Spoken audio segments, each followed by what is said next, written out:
Thanks for joining us and welcome back. Today we're talking about 5 keys to identifying your ideal client.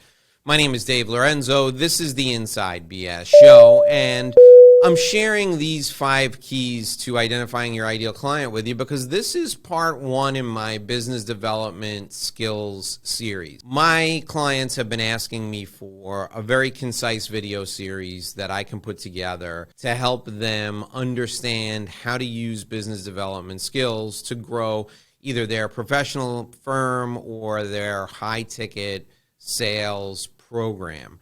Now, if you're an entrepreneur, I want to welcome you here. These 5 steps that I'm going to share with you today are going to really make your life a lot easier because once you identify your ideal client, if you do good work, all you need to do is develop a relationship and they will ask you to help them with their problems. So let's jump right in and let me give you the 5 keys to identifying your ideal client. I want you to stay with me all the way to the end of our time together today because I have a special game-changing strategy for you at the end of our time together that's going to make your life a lot easier. It's going to reduce the amount of time you're spending at work. So if you're spending 14 hours at work right now, I can cut that in half. I can get you home in 7 hours with this game-changing strategy. So stay with me all the way to the end of our show today. The first thing you need to do when it comes to identifying your ideal client is look at the industries of the clients that you work with in the best way possible. What do I mean by that? Well, if you're currently working with 50 lawyers and 10 dentists and 3 chiropractors, and the lawyers are getting great results working with you, and they're really happy, and they're referring their friends, they're referring their colleagues, you really should focus in and exploit the legal industry to the extent possible. Now, it's not just who gets the best results in working with you, it's also what is the value of the transactions that you're doing with them? How did they use your services? So I'll give you an example from my own personal business. So I work with individual sole practitioners, and I also work with big companies. When I work with big companies, the work that I do tends to be developing academies like business growth academies. So basically an entire sales training program. And those engagements are usually 2 or 3 years long. And we're usually training tens, if not hundreds of people in the organization. And then I'm setting up a model that they can use forever afterwards. So the large companies are better clients for me because it takes the same amount of work to attract a large company as it does a sole practitioner. If I work with an individual entrepreneur who's just starting his business and he wants to learn how to sell, I can charge him a fraction of what I could charge that big company. So the transaction value plays a role in who I'm going to target. So if I'm going to go out and I'm going to target media companies because they have sales teams, I know that transaction value is higher than if I go out and target lawyers. I'm not saying only target big companies. I'm saying you need a mix. So when you're looking at the industries where your best clients work, focus on an industry that not only gets great results, the clients get great results when they work with you, but there's also a significant transaction value so that you can change your entire life by signing up just one of those clients. The second thing you can do when it comes to the 5 keys to identifying your ideal client is focus on deal makers. Now, I want you to go as high in the company as possible, get as high in the organization as you can. Focus on the person who has decision-making authority. You have to find somebody who can make a deal. You have to find the person who can say yes, and that's the person I want you to target. What I do is I go after the person in charge. If I'm looking to create a sales academy for a mortgage brokerage, I don't go after one of the brokers and say, I can help you get more deals. I can help you get more mortgages. I go after the person who owns the mortgage company and I say, I'm going to create a 12-month program that will double the amount of mortgages your loan officers write. Are you interested? Immediately that person sees the value and they can make a decision, yes or no. When you're looking for your ideal client, you got to focus on the deal makers, the people who can make the decisions, the people who have decision-making authority. Go as high as possible in the organization. Look, if you call the CEO's office and the CEO doesn't want to talk to you, he's going to push you down to someone who's going to take you very seriously because you came through the CEO. The third thing I want you to do, I want you to find a group of people. When you're looking to identify your ideal client, I want you to find a group of people who have a common pain. Now, oftentimes this pain will be regulation, or it could be they're having a hard time recruiting, or it could be that they just can't get funding for their deals. Let me give you examples of exactly what I'm talking about. When I first started my business, I worked almost exclusively with lawyers, and they all had one common pain. They were not taught how to develop business in law school, and they were working way too hard. Actually, those are two pains. So they were working dozens and dozens and dozens of hours at a time, hundreds of hours a month, and they didn't know how to replace bad clients if they had them. They didn't know how to attract new clients, so they were stuck kind of on a hamster wheel. Find a client, get the client, do the work. Find a client, get the client, do the work. I was able to address that and help them end that hamster wheel and help them find not only more clients, but better clients. There are other folks who are really aggravated with regulation.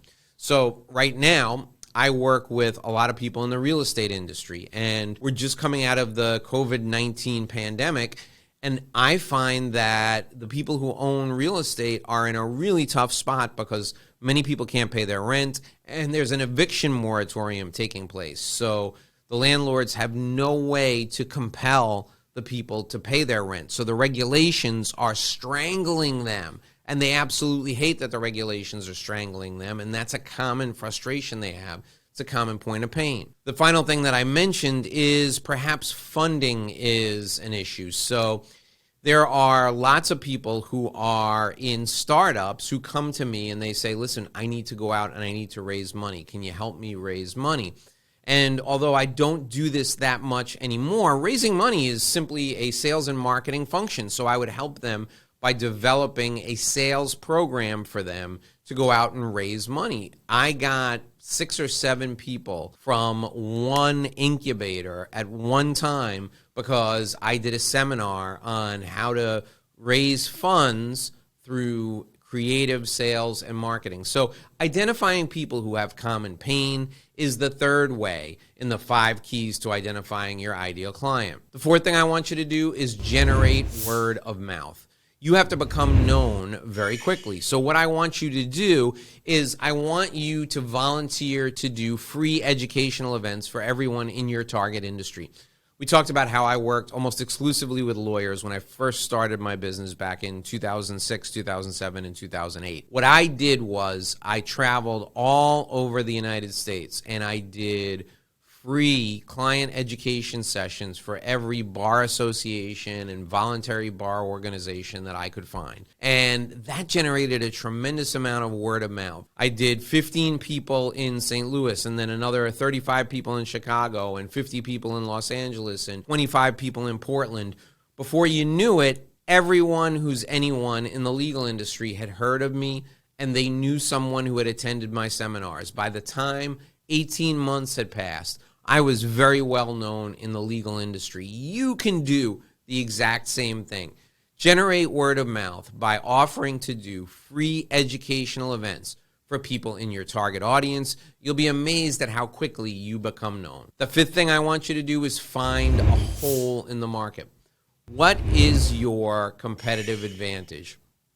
Here's a way that you can discover what your competitive advantage is. I want you to go out right now and interview your top 3 clients, and I want you to ask them what it is you do better than anyone else. When they tell you, I need you to apply those skills, that knowledge and that experience to something that's missing in the market. Right now, for example, I'm working with a lot of big companies, really big companies who target professionals, lawyers, CPAs, and financial advisors.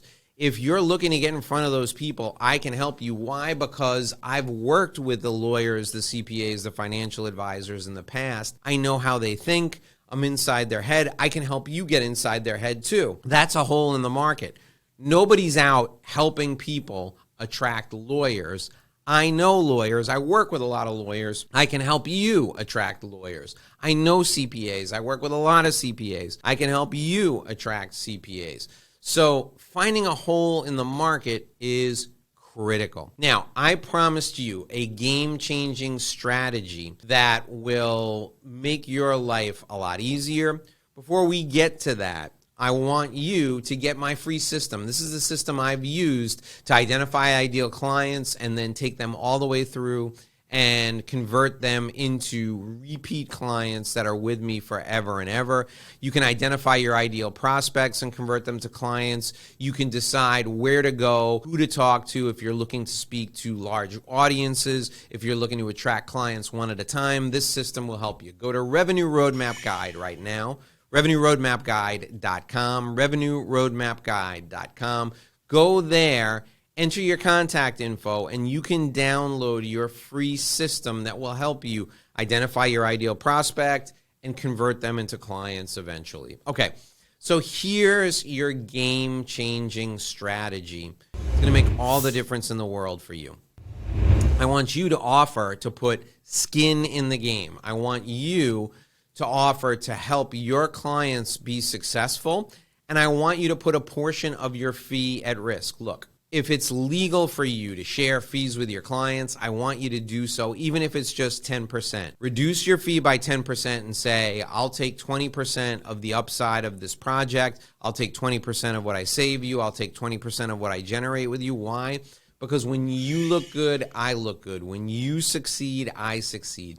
This is called putting skin in the game, and if you want your ideal clients to talk about you with everyone, I want you to offer to put some skin in the game to help your clients become successful. Put your money where your mouth is. It is a huge competitive advantage, and it will help you with your ideal clients right now. If you want part 2 in this 6-part series, all you need to do is scroll down. Part 2 is right below me.